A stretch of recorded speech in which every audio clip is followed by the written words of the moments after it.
पाकिस्तान भारत से बहुत पीछे है। पाकिस्तान को काफ़ी टाइम लगेगा, कम से कम 30 से 40 लगेंगे उसके मुकाबले में जाने के लिए, 30 से 40 साल लगेंगे। नहीं, ये पानी का पाकिस्तान इस वाटर के लायक नहीं है। नहीं, लायक नहीं, क्योंकि अभी 15-12 दिन हुआ है, अभी तक इलेक्शन हुआ है, अभी तक वज़ीर-ए-आज़म नहीं आए हैं। ठीक है, ये पाकिस्तान ग़ुलाम है, कभी इंडिया को बात मानते हैं, कभी अक़वाम मुत्तहिदा को बात मानते हैं। ये वो बकारी की कोई इज्जत नहीं होती। अपने आप को कुछ डेवलप करें, फिर किसी के सामने आप बात कर सकेंगे। जब आप अपने लोगों के हुक्म मारेंगे, कोई यहाँ होगा नहीं, कोई पोटेंशियल नहीं, आपको उभरने नहीं देते, वो पोटेंशियल नहीं होगा, हमारी अहमियत नहीं होगी, तो हम किससे बात करेंगे। जो पानी बंद किया है वो बिल्कुल अच्छी किया है, मैं बहुत खुश हूँ। आप खुश हैं? क्या बात है, क्या बात है। अच्छा, जब पाकिस्तान उनको ना तो कुछ दे सकता है तो फिर उनसे लेगा कैसे? पाकिस्तान तो जब भी जाता है उनके पास कुछ ना कुछ मांगने के लिए जाता है, उनसे कुछ लेता है। जब पाकिस्तान का कोई भी वजीर चला जाए, फॉरेन मिनिस्टर बाहर चला जाए या दूसरे लोग भी चला जाए, उनको लगता है ये भिखारी लोग हैं, ये ऐसे वैसे, उनकी इमेज हमारी बहुत ही खराब हो चुकी है। लेकिन हाँ, ये जरूर है कि हम एक इंतजार और कर रहे हैं, और वो है आईएमएफ से पैसे आने का, जिसके लिए उन्होंने ग्रीन सिग्नल जो है वो हमें दे दिया है।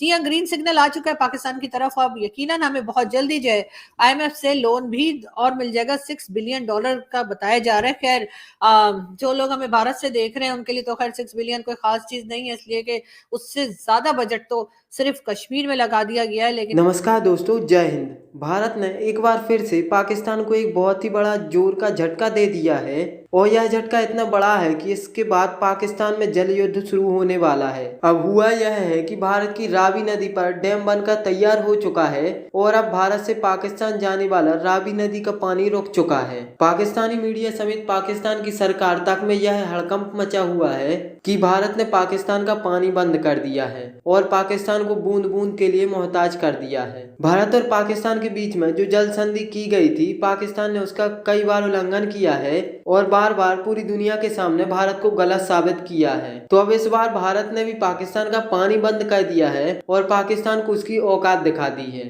अब पाकिस्तान में आलम यह है कि पहले जहाँ पर लोग भूख की वजह से मर रहे थे, अब वह प्यास की वजह से भी मरेंगे, और पानी की एक एक बूंद के लिए पाकिस्तान में युद्ध होगा।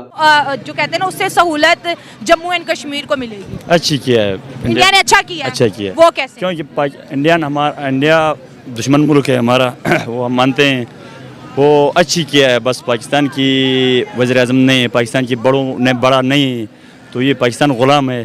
तो पाकिस्तान गुलाम है? जी बिल्कुल गुलाम है। इंडिया कह रहा है पाकिस्तान को ये पानी जाता था दरियाए रावी का, ये जाया हो जाता था, इसलिए हमने पानी को जाया होने से बचाया है। पाकिस्तान वाले लायक नहीं है ये पानी का। पाकिस्तान इस वाटर के लायक नहीं है। नहीं, लायक नहीं, क्योंकि अभी 15-12 दिन हुआ है, अभी तक इलेक्शन हुआ है, अभी तक वज़ीर-ए-आज़म नहीं आए हैं। ठीक है, ये पाकिस्तान ग़ुलाम है, कभी इंडिया को बात मानते हैं, कभी अक़वाम मुत्तहिदा को बात मानते हैं।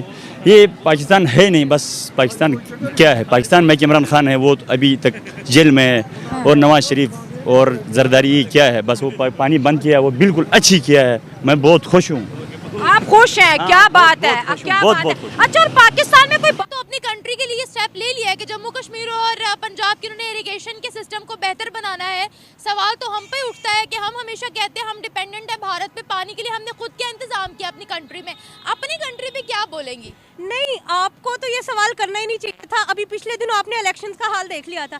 जिस कंट्री में इलेक्शंस ऐसे हो रहे हैं, वहाँ पर ये जो पानी वाला मसला, ये खाक सिस्टम बनेगा। आप यहीं से अंदाजा लगा लें। हमें तो अपने पॉलिटिशियन से वैसे ही कोई वो नहीं है कि इन लोगों से कुछ भी नहीं होना। तो फिर गलती उनकी हुई या हमारी हुई? वो तो अपनी कंट्री के बारे में सोच रहे हैं ना।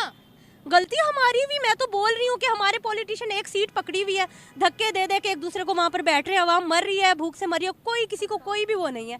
सबको सिर्फ एक यही चीज़ पड़ी हुई है कि हम लोगों को सीट मिल जाए, हमें पावर मिल जाए, चाहे पाकिस्तान के पॉलिटिशियंस हैं चाहे इंडिया के पॉलिटिशियंस हैं। आप क्या कहेंगी कि आप दोनों क्या कहेंगे, दरियाए रावी का पानी फुली स्टॉप कर दिया गया? ये शदीद मुआशी बहरान का शिकार जो रियासत होती है वो इसी किस्म के मामलात का शिकार रहती है। ये 1960 में भी हम बहुत ज़्यादा कमज़ोर थे, उस वजह से हमें जो है इंडस टेरिटरी साइन करनी पड़ी। उसके बाद हमारे 3 दरिया वहाँ चले गए, 3 दरिया हमारे पास आए, वो भी आधे के आधे अब दोबारा से जो है इंडिया अभी जाहिरियत का लेकिन हाँ, ये जरूर है कि हम एक इंतजार और कर रहे हैं, और वो है आईएमएफ से पैसे आने का, जिसके लिए उन्होंने ग्रीन सिग्नल जो है वो हमें दे दिया है। जी हाँ, ग्रीन सिग्नल आ चुका है पाकिस्तान की तरफ। अब यकीनन हमें बहुत जल्दी जो है आईएमएफ से लोन भी और मिल जाएगा। $6 बिलियन का बताया जा रहा है। खैर, जो लोग हमें भारत से देख रहे हैं उनके लिए तो खैर 6 बिलियन कोई खास चीज नहीं है, इसलिए कि उससे ज्यादा बजट तो सिर्फ कश्मीर में लगा दिया गया है। लेकिन कोई बात नहीं, हम कंट्री भी तो छोटी है ना, मतलब हम भारत जितना तो हमारा साइज भी नहीं है कि जिससे हम कोई कंपेयर करें, तो हम कंपेयर बिल्कुल नहीं कर रहे। हमारे लिए 6 बिलियन भी बहुत है। हम तो 1 बिलियन के लिए नाक रगड़ रगड़ के हमने अपनी नाकें छोटी कर ली है। लेकिन ये है कि चले 6 तो मिल ही रहे ना, बाकी भी लोग करेंगे। अभी तो साल शुरू हुआ है, अभी तो पार्टी शुरू हुई है, अभी तो हम मांगने के लिए निकलेंगे। अभी गवर्नमेंट आएगी ना हमारी, उसके बाद देखिएगा कि कभी शहबाज शरीफ साहब कहीं जा रहे होंगे और कभी शहबाज शरीफ साहब कहीं जा रहे होंगे, और फिर कहेंगे कि आप ये मत समझिए मैं मांगने आया हूँ। वो तो आपको याद ही ना, उनका बड़ा मशहूर किस्म का उनका डायलॉग है, जो वो कह रहे थे कि मैं मांगने नहीं आया हूँ, लेकिन क्या करूं, मजबूरी है। तो देख लेते हैं वैसे हम, अगर आप कहते हैं तो। मैं सऊदी अरब से होके आया हूँ, मैं यूएई के होके, अभी मैं तुर्की होके आया हूँ, और मैंने उन भाइयों को कहा कि आप हमारे बड़े अजीम भाई हैं, हमेशा आपने हमारी मदद की। और मैंने यही कहा, जब मैं आया हूं तो आप समझेंगे शायद ये मांगने आया है। मैं मांगने नहीं आया, लेकिन मजबूरी है हमारा। जिस तरह माजी में 75 साल में आपने हमारा हाथ बटाया है, कुछ अर्सा आप हाथ बटा दें।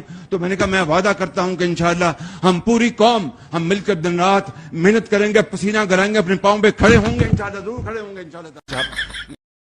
जी हाँ, हम अपने पाँव पे खड़े होंगे, क्योंकि अभी तो हम सर के बल खड़े हुए हैं। लेकिन हाँ, ये ज़रूर है कि अभी तक हमने कमाना शुरू नहीं किया है। पता नहीं शहबाज शरीफ साहब जब दोबारा एज़ अ प्राइम मिनिस्टर आएँगे, उसके बाद उनको अपनी ये स्टेटमेंट याद रहती है या नहीं याद रहती। लेकिन खैर, हमें ये ज़रूर है कि मेरा ख्याल है कि अब हमें कुछ नया सोचना चाहिए। इस नए साल में नया सोचिए शहबाज शरीफ साहब, और कुछ ऐसी कंट्रीज़ की लिस्ट बनाइए जिनसे अभी तक हमने पैसा नहीं लिया है। हम निकलवा नहीं सके या हम गए नहीं, हमारे दिमाग में उनका नाम नहीं आया, कोई भी रीज़न हो सकता है। तो अब आप नई लिस्ट बनाइए और उस नई लिस्ट में उन लोगों के नाम ऐड कीजिए, उन कंट्रीज के नाम ऐड कीजिए जो अभी तक हमें कर्जा देने से बचे हुए हैं, या हमने जिनसे अभी तक लोन नहीं लिया है, तो हम ताकि उनका रुख करें। जो पुराने वाले हैं वो तो हम आंखें दिखाने लग गए जी।